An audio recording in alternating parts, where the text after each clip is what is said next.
आपल्या पक्षाच्या उमेदवार सौभाग्यवती विजयाताई बालाजी टेकाळे,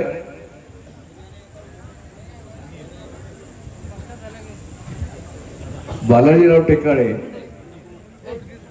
आमचे अंकुश देशमुख, मान्य व्यंकटराव पाटील गोजेगावकर आणि आमच्या पक्षाचे सर्व उमेदवार आणि आत्ताच पक्षामध्ये ज्यांनी प्रवेश केला ते सर्व प्रमुख कार्यकर्ते, असीम पटेल, मोठ्या संख्येने उपस्थित असलेले देगलूर नगरीतील महिला आणि बंधू भगिनी, मी सर्वप्रथम माजी आमदार माजी खासदार या भागाचा या नात्याने आपले नेते खासदार सुनीलजी तटकरे साहेब यांचं आपल्या सर्वांच्या वतीने आणि माझ्या वतीने हार्दिक अभिनंदन करतो। जोरदार टाळ्या वाजवून आपण त्यांचं स्वागत करूया।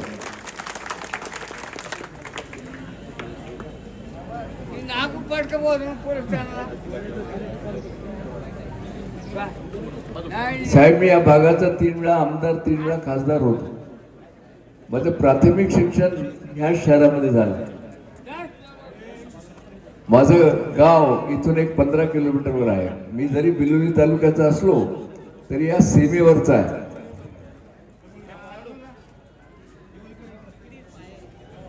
नांदेड जिल्ह्यातील दुसऱ्या क्रमांकाचं हे शहर आहे। नांदेडच्या नंतर लोकसंख्येनं पाहिलं तर आमचं देगलूर हे दुसऱ्या क्रमांकाचं शहर आहे। तेलंगणा आणि कर्नाटकच्या सीमेवरचं आहे। चांगली व्यापारपेठ आहे आणि सर्व जाती धर्माचे लोक या ठिकाणी राहतात। आमच्या या शहरामध्ये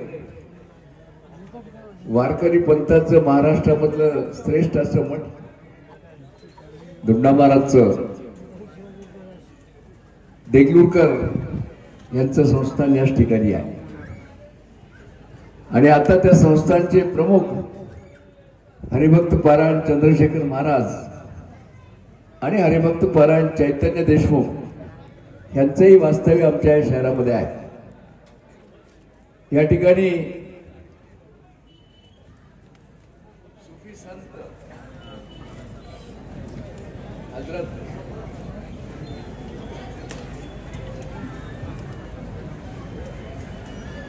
दरगाह या ठिकाणी आहे।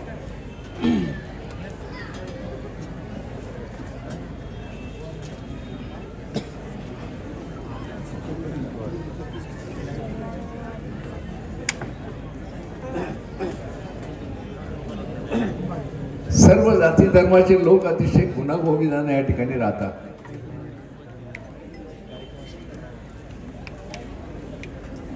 आज या ठिकाणी या शहराच्या विकासाच्या दृष्टीनं, ग्रामीण भागाच्या विकासाच्या दृष्टीनं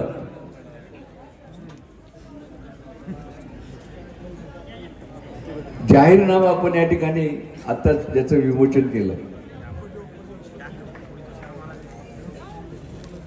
माजी नगराध्यक्ष लक्ष्मीकांत पद्मावार यांच्या नेतृत्वाखाली इथे विकासाची कामं झाली आणि पुढच्या 5 वर्षामध्ये देगलूर शहराच्या विकासासंबंधीचा वचननामा आज आपल्या उपस्थितीमध्ये या ठिकाणी आपण विमोचन केलेला आहे। आपण सर्वांनी ऐकलं, नवाब मलिक साहेबांनी आपल्या भाषणामध्ये सांगितलं की जी आश्वासनं या वचननाम्यामध्ये आहेत ते पूर्ण करण्याचं त्यांनी या ठिकाणी आपल्याला आश्वासन दिलेलं आहे माझ्या मित्रांनो। आणि मला मुद्दाम आपल्याला सांगितलं पाहिजे साहेब, इथं भारतीय जनता पक्षाची हालत फार खराब आहे। त्यांना उमेदवारी मिळाली नाही। या ठिकाणी जी काही लढत आहे ती आमच्यामध्ये आणि काँग्रेसमध्ये आहे। मला मुद्दाम देगलूरच्या जनतेला विनंती करायची आहे, कृपा करून आपण मतदान करते वेळेस कोण आपला विकासाचे प्रश्न सोडू शकतो ह्याचा आपण विचार केला पाहिजे। आज आमचे नेते राज्याचे उपमुख्यमंत्री नामदार अजितदादा पवार कणखर असं नेतृत्व आपल्या पाठीशी आहे, दिलेला शब्द पाळणारा नेता आहे. पद्मावार आपल्याला सांगितलं पाहिजे की नरचीच्या सभेमध्ये मी विनंती केली होती की आमचं लेंडी धरणाचं काम जे 35 वर्षापासून बंद आहे ते सुरू झालं पाहिजे. साहेब आपणही त्या खात्याचे मंत्री होता, आपल्याला तो विषय माहीत आहे. आणि मला सांगायला अतिशय आनंद आहे साहेब की दादानी 2 महिन्यामध्ये त्या कामाला सुरुवात केली. ते काम गतीनं सुरू होतंय आणि येणाऱ्या वर्ष 1.5 वर्षामध्ये देगलूर तालुक्यातील 45,000 एकर जमिनीला पाणी मिळणार आहे. पद्मावार, हे धरणाचं पाणी मिळाल्यानंतर नुसता ग्रामीण भाग समृद्ध होणार नाही तर देगलूर शहराचा व्यापार वृद्धी वाढणार आहे आणि देगलूर शहराची समृद्धी होणार आहे. मी तुम्हाला म्हणून माझी आपल्याला विनंती आहे, काँग्रेस आपल्याला आम्ही सेक्युलर आहोत म्हणून मत मागण्याचा प्रयत्न करतो. मला आपल्याला विनंती करायची आहे, विशेष करून आमच्या मुस्लिम बांधवांना. काँग्रेसची हालत फार खराब आहे. आपण पाहिलं परवाच्या बिहारच्या निवडणुकीमध्ये 5च जागा त्यांच्या आल्या. मी आजच थोडस माहिती घेत होतो की काँग्रेसचे कुठं किती खासदार आहेत. आपल्याला माहित आहे का, दिल्लीमध्ये त्यांचा एकही खासदार नाही, आंध्र प्रदेशमध्ये एकही खासदार नाही, जम्मू काश्मीरमध्ये एकही खासदार नाही. 13 राज्य असे आहेत की ज्या ठिकाणी कांग्रेसचा एकही खासदार नाही. उनकी हुकूमत दिल्ली में है, उनकी हुकूमत महाराष्ट्र में नहीं. म्हणून ते जे आश्वासनं देतील ती पूर्तता करण्यासंबंधी त्यांना जे पाठबळ पाहिजे सरकारचं ते नाही. माझी आपल्याला मुद्दाम विनंती आहे, या देगलूरच्या शहराचा विकास करायचा असेल तर आता नवाब मलिक साहेबांनी सांगितल्याप्रमाणे तुम्हाला शासनाचा पाठिंबा पाहिजे आणि तो पाठिंबा आज राष्ट्रवादी काँग्रेसला आहे. आमच्याकडे अनुभवी असे नेते आहेत.